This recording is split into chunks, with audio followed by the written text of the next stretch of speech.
Well, good morning. It's Mel Tempest from the Gym Owners Business Podcast. And today I'm speaking to Eric Levine. Eric Levine is a well-known identity in the fitness business industry. He is the founder of Super Gym Advertising, started as a franchisee for Gold's Gym. He's partnered in over 70 clubs with Ray Wilson Family Fitness Center, the founder of Planet Yoga, California Fitness.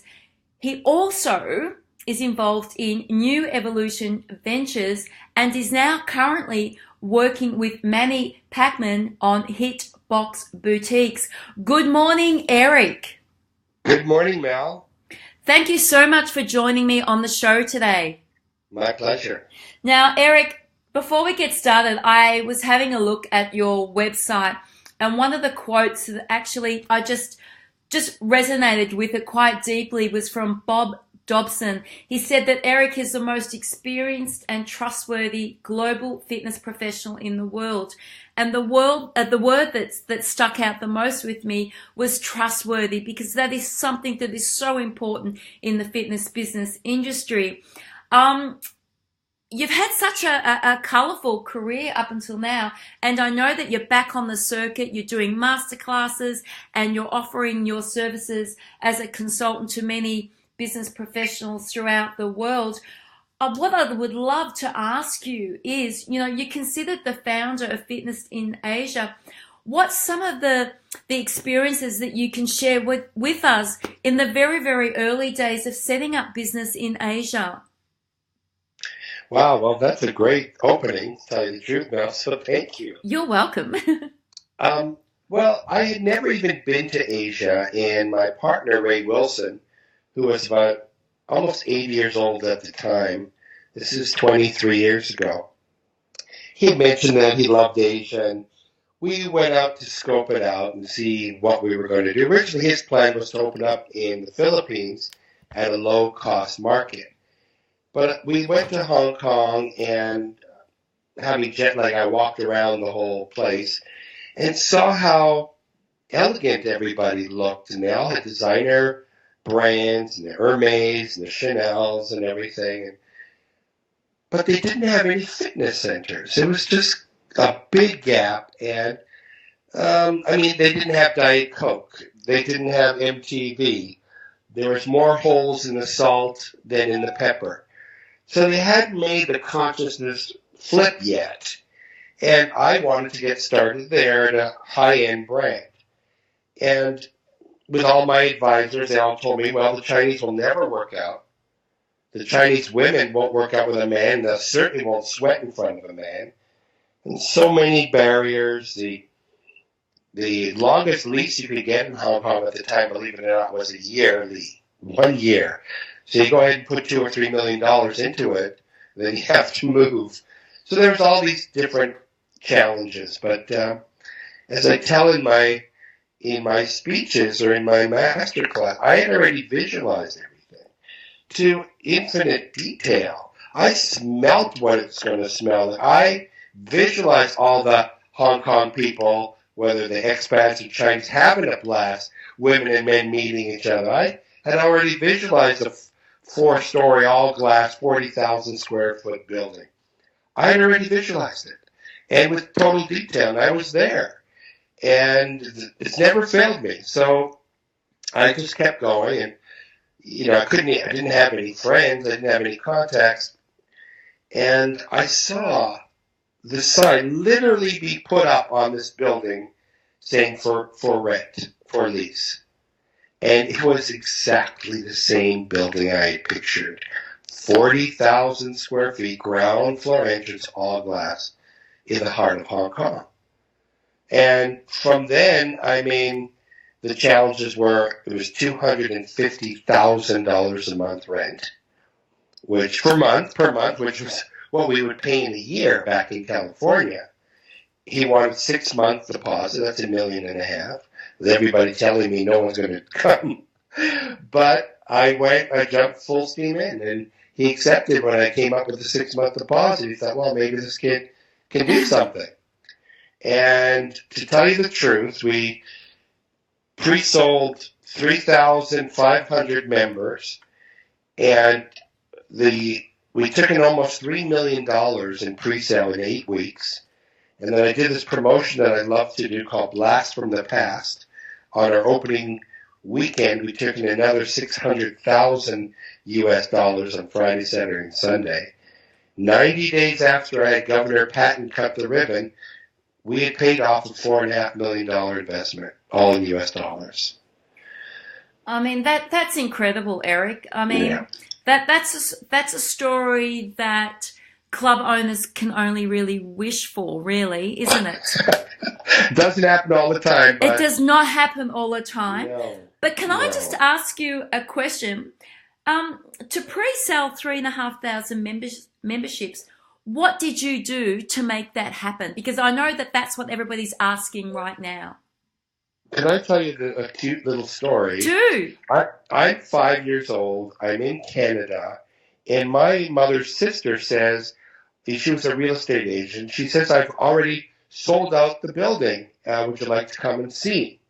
So we go through the snow. We go, and there's this trailer in the middle of land. And I said, Aunt Bernice, where's your apartment building? She said, what do you mean? I said, well, you said you sold out the apartment building. I see this little trailer. She said, no, we do something called pre-sale, where we get the money before we build it. And I'll never forget, it was like someone throwing a bucket of ice, cold water on my head. Even though I was 5 years old, I said, that is the greatest thing I've ever heard of.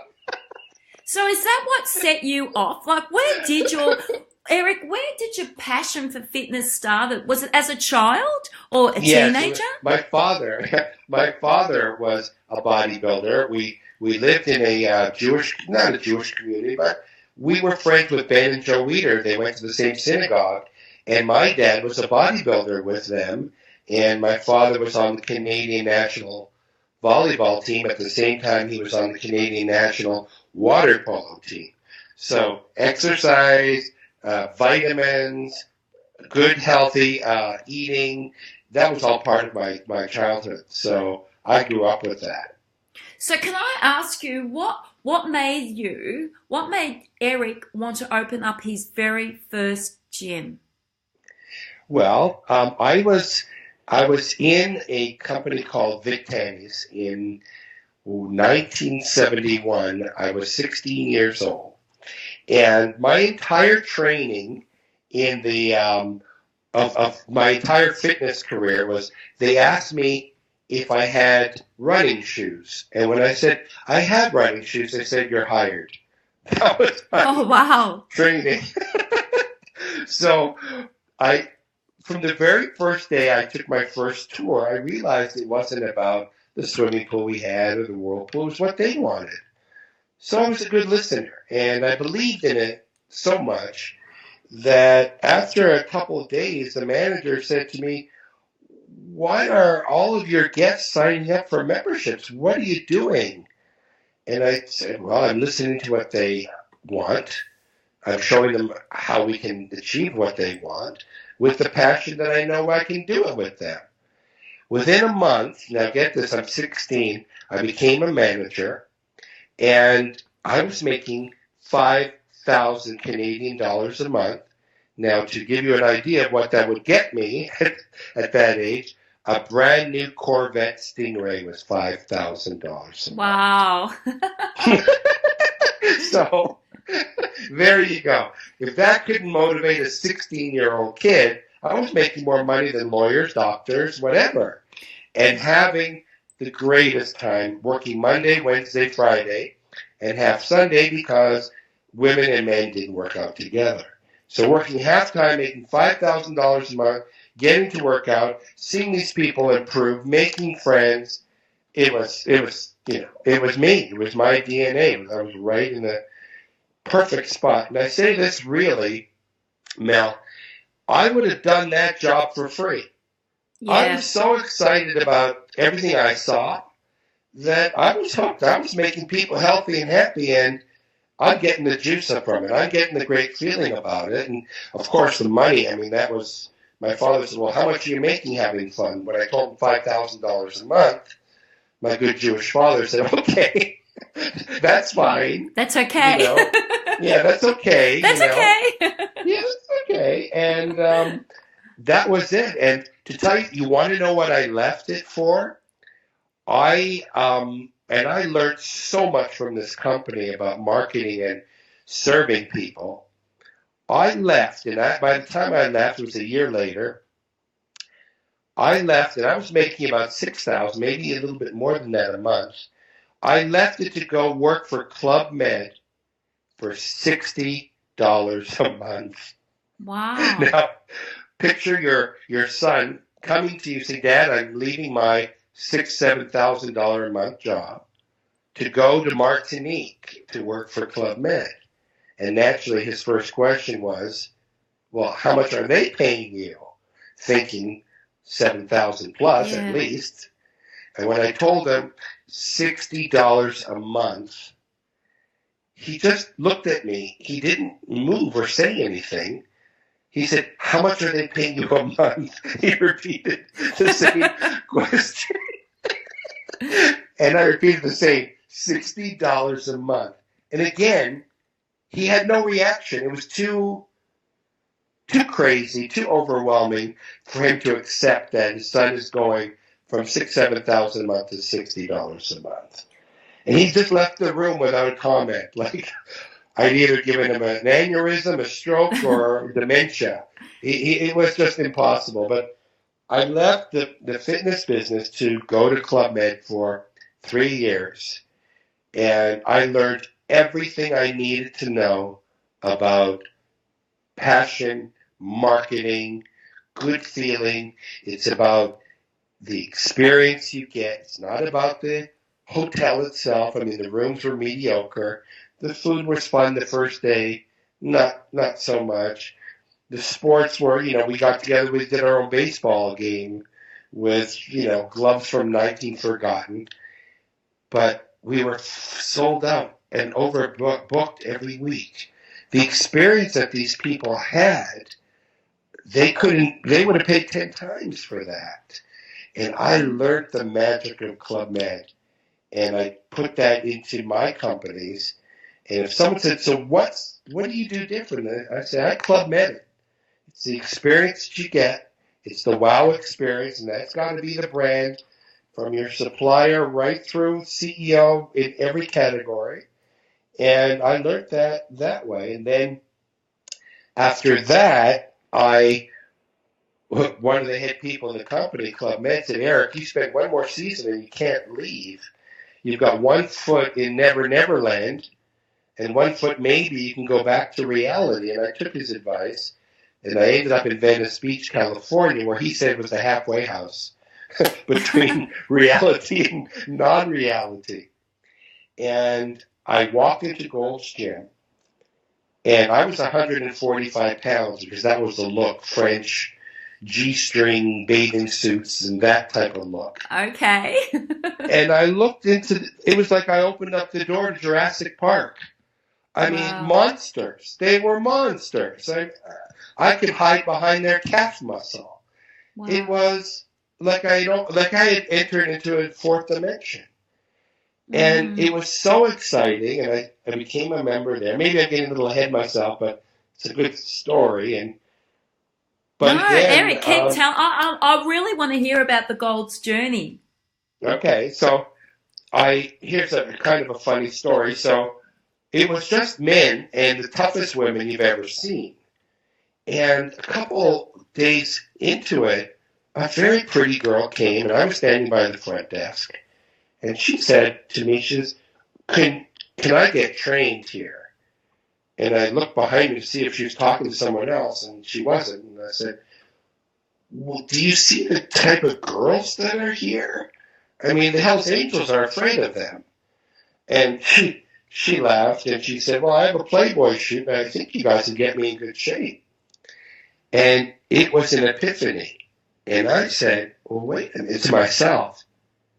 This girl here, super cool, beautiful girl, wants to get in shape, and she doesn't mind or even thinks it's funky to go behind Mr. Universe, see him lifting 500 pounds, and giggling and him getting her in shape.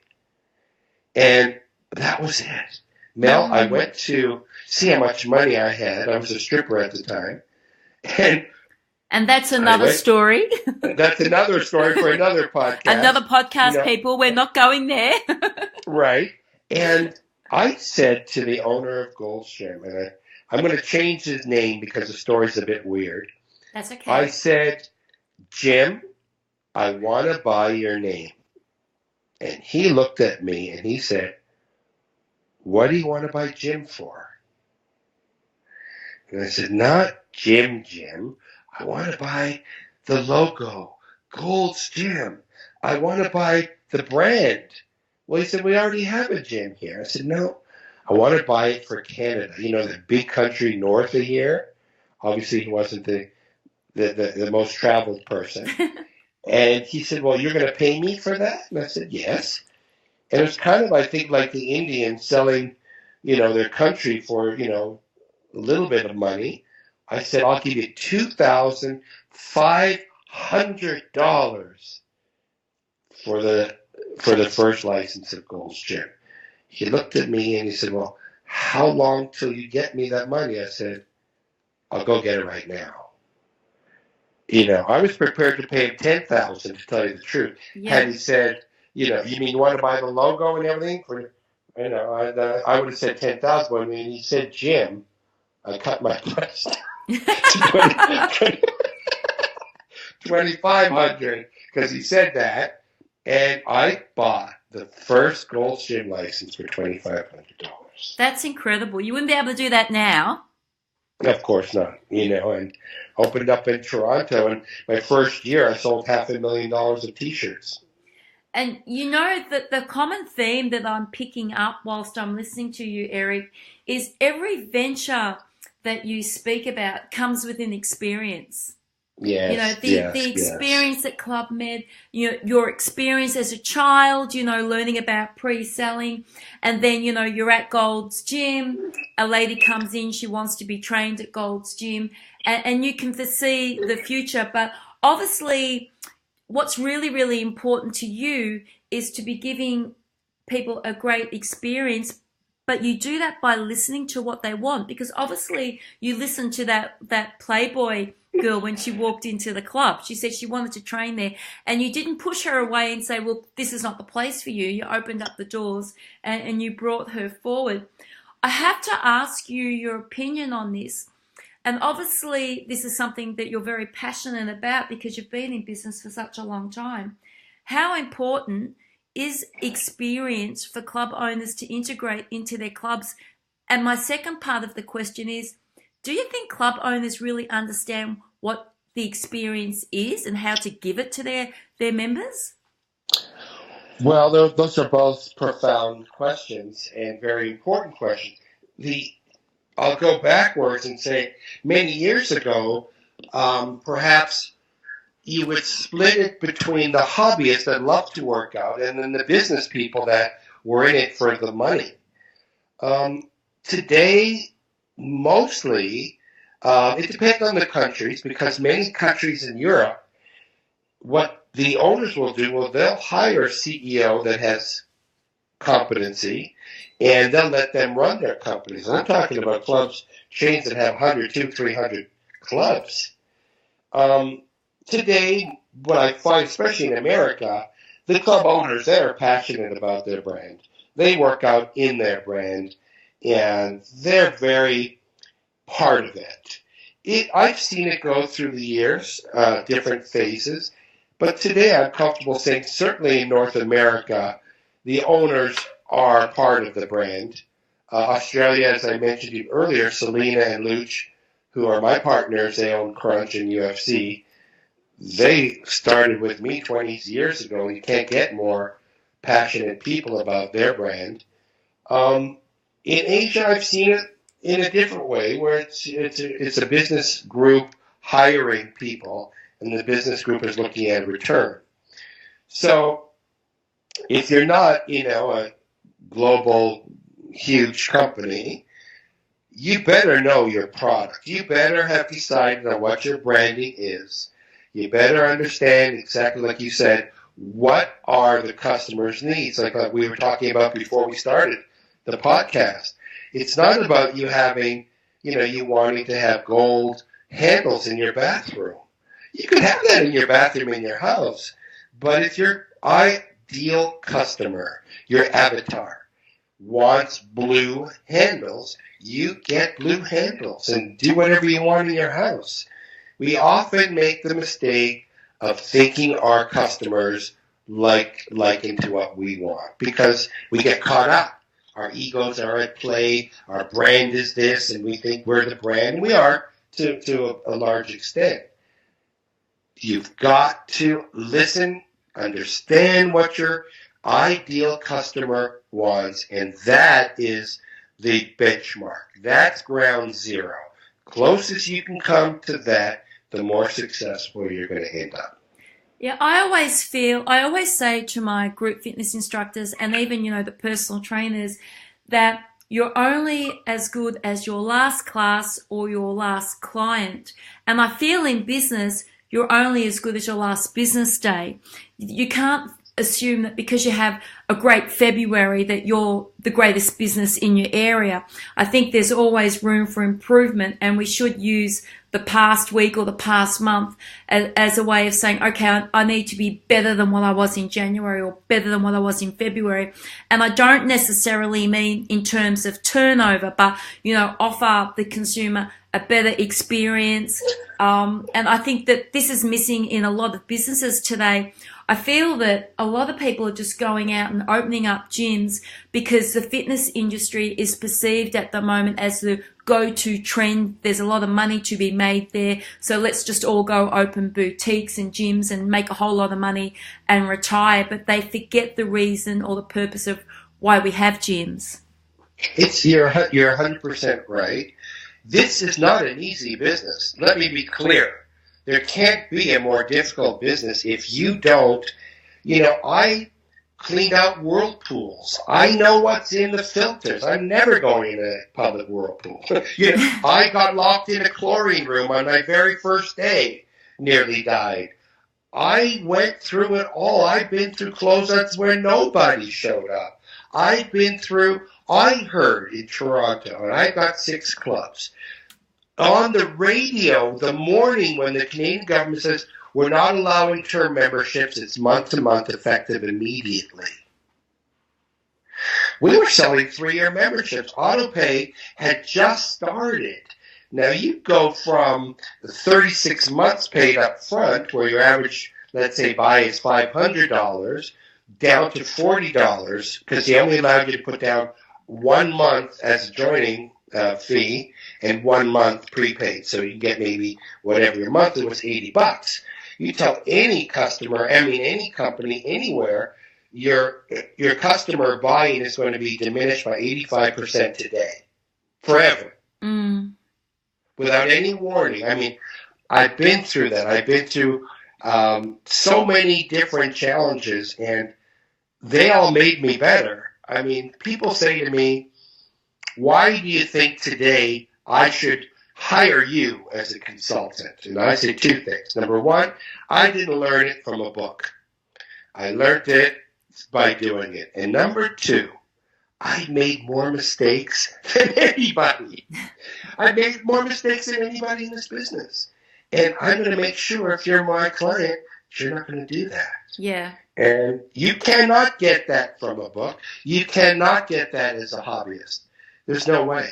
And unfortunately, many people get in this thinking, build it and they will come. It doesn't happen like that. Yeah. No. I created this guest fitness profile about 35 years ago. It's very simple. It looks very placid, so, why do I have to fill this out? There's 2 questions. Besides, are you married? Where do you live? What do you do? We get all the information that we need. But the last 2 questions that are the most important, 1, how long have you been thinking about getting in the shape, the ideal shape that you wanted? And as a business owner yourself, everyone puts down forever.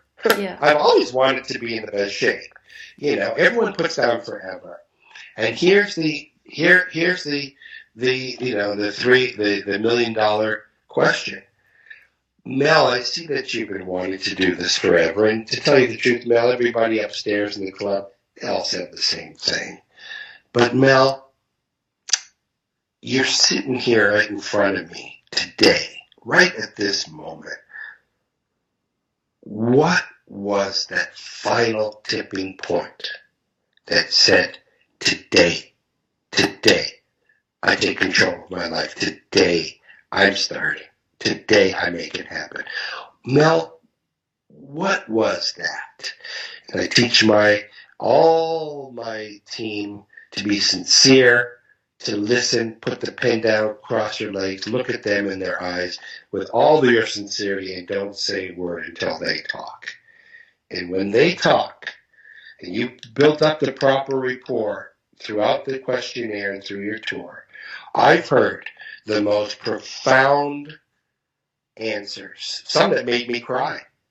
But when they tell you that they've accepted you as a confidant, when they tell you that, they're a member. They are a solid member. You put out your hand and you say, I understand, Mel.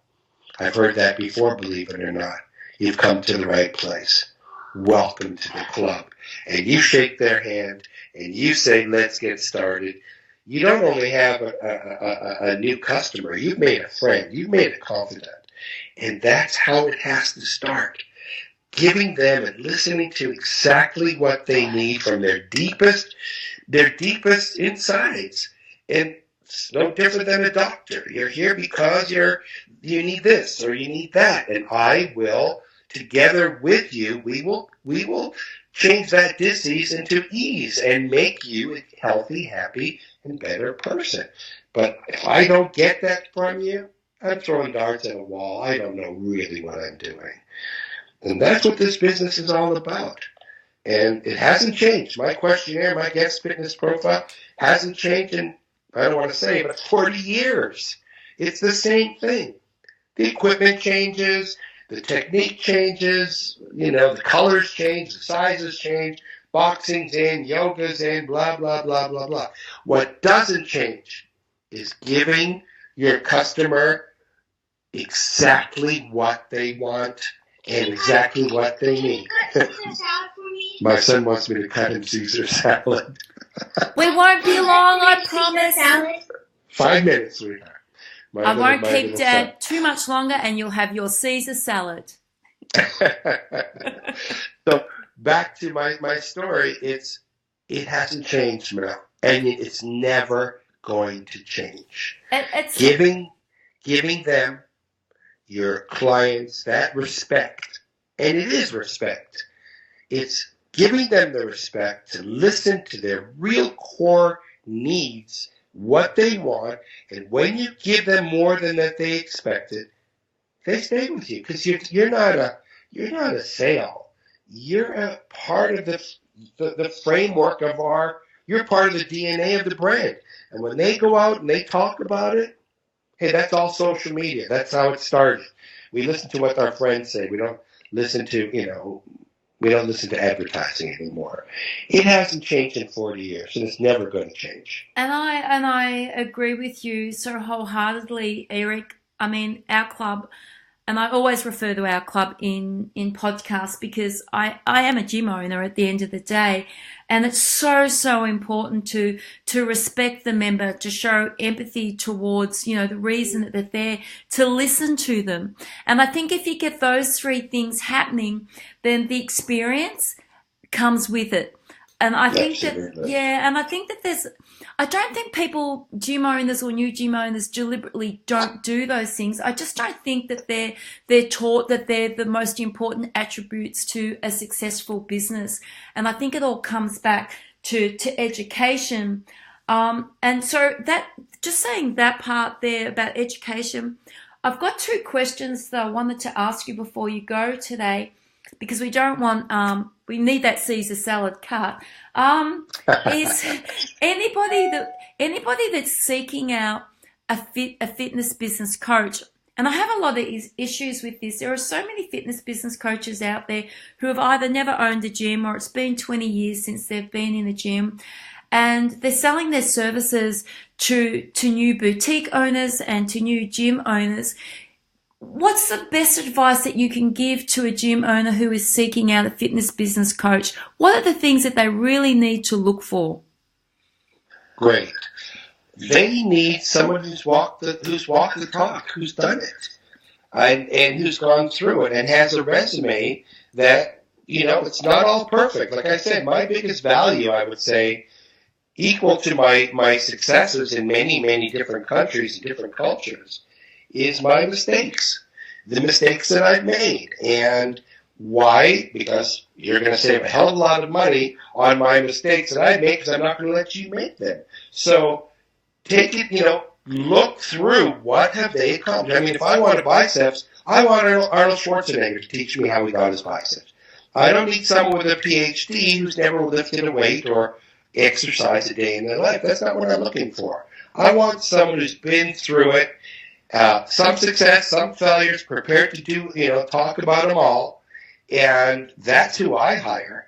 And keep them as a mentor. I mean, that's what I'm doing mostly right now, Mel, is I'm doing, my website is ericlevineglobal.com. And on that, you'll see what I'm doing and what my services are. I go, and not only do I go through top to bottom because I want to know the company's, I said it again, the company's vibe, the DNA, the branding. I want to know all the levels because I don't want to just go in there and fix their PT program. I don't want to just go in there and try to market something that they're not. You got to understand their blood. What blood type are you? And let's stay on that blood type if that's the best fit for you. Yeah. You need to get deep, and then I don't want to spend a week and go away because it's not going to work. I do a mentor program with all of my consultants whereby we speak weekly. We get together at least every quarter. If it's in LA, I'll meet with them every month. It's a continuity that you got to have. You got to look at it as a long-term partnership. And that's what you need to look for when you're dealing with the company. And who are you dealing with? Are you dealing with an associate, someone who's learned from me? And I have lots of great teammates. A lot of my ex-staff are running all of Asia still. Australia, I mean, the successes that we've had from our initial company are amazing. But who are you talking to? Who is the consultant that you're going to pay a lot of money to? It's an investment that you're going to get paid back many, many times over. And sometimes you'll hear about a number. Wow, that's a lot of money. If it's not a lot of money, you're not going to get what you need. For sure. Yep, I agree with that. Totally. And I guarantee that I guarantee full money back if you think that I can give you many times the value. You need to have a vet who's been through it, understands it, doesn't have an ego problem, like we all did, like I did. I realized that it's not about me, it's about the customer and what they need. And there's too many consultants out there that have never felt the pain of having a closeout, no one showing up, of your entire team. I've had teams where my regional manager took all of my team on the 31st after they got their pay and went to my direct competitor the very next day. Took all the district managers, all the top salesmen, all the top personal trainers overnight to my competitor. What are you going to do? How are you going to fight? How are you going to win? Yeah. And these are all things that club owners are experiencing in 2019. What you're talking about now, this is going on right now in the industry. Yeah. And the best advice I can give to anybody that's listening, and I'm sure you'll agree, Eric, is just say to the coach that's selling the services to you, when was the last time you worked behind the reception desk? When was the last time you picked up the phone, did a tour of a club? If they haven't done that in the last 6 months, you really need to ask yourself, is this person the right person to invest my money in? Because ultimately, you are seeking out a fitness business coach to help you create a bigger business. and you just really need to do your homework. Eric, can I just ask you about New Evolution Ventures? I absolutely, from what I understand, you have set up Nev, as it is on your website, and it's an abundance of different brands that you're now putting out there into the fitness industry. And I see that One Ride is one of them. Also, your HIIT boutique with Manny, who is an 8 world champion in boxing. Can you just tell me a little bit about New Evolution Ventures? Well, New Evolution Ventures, I really can't take too much credit for. It's the founder of it, and still the chairman founder, Mark Mastrov, is the genius of that. He's also my mentor, one of my best friends. He's the one that started 24-Hour Fitness, for instance, and he was the one that got, I was the third largest shareholder, private shareholder in that company. He got it sold for $1.8 billion. And after he sold that, he started New Evolution Ventures, and I was the first one to invest with him. But I'd love to take the credit for it, but he's the genius of that. That being said, we have some of the greatest brands that we work with. UFC, we are 50% partners with the UFC fighting group, all of our gyms around the world. Crunch, which was just sold this week, we manage, NEV was the main manager, and Mark, I believe, is the biggest shareholder in Crunch. We have lots of different brands. Alex Rodriguez, the Yankee star, we have 15 clubs with him in Mexico, with Selena and Luciano in Australia. We own all the crunches with them, and UFC. We used to have Hard Candy with Madonna. Many different companies and vitamin companies that Mark is still overseeing. What I'm doing is I have a company called HIIT by Manny Paquio, very similar to a company called Rumble, which is going throughout America. It's the Soul Cycle, boxing Soul Cycle type of experience, which is the hottest thing today. And also working with a company called Grit, which is another company that's similar to Rumble, where they are put in a high-end boxing experience. I think their first club opens in 3 weeks. It's owned by my friend Bill Zankier and Sam Del Canto, Tony Robbins, and Pitbull. And that's going to be an experience that no one's ever seen before. I mean, I'm really excited for your boxing boutiques, because we spoke offline beforehand. I see boxing as being the next biggest trend for the younger generation. Obviously, always the older generation like you and I, but the younger generation. Mm-hmm. And the reason I say that, Eric, is because it's a sport and fitness that doesn't really require a lot of coordination in terms of, I need to go to the right, I need to go to the left, I need to go forward and back. And I see this being an absolute huge hit. It is. The couple things that you have to be aware of is it has to be female friendly. Yeah.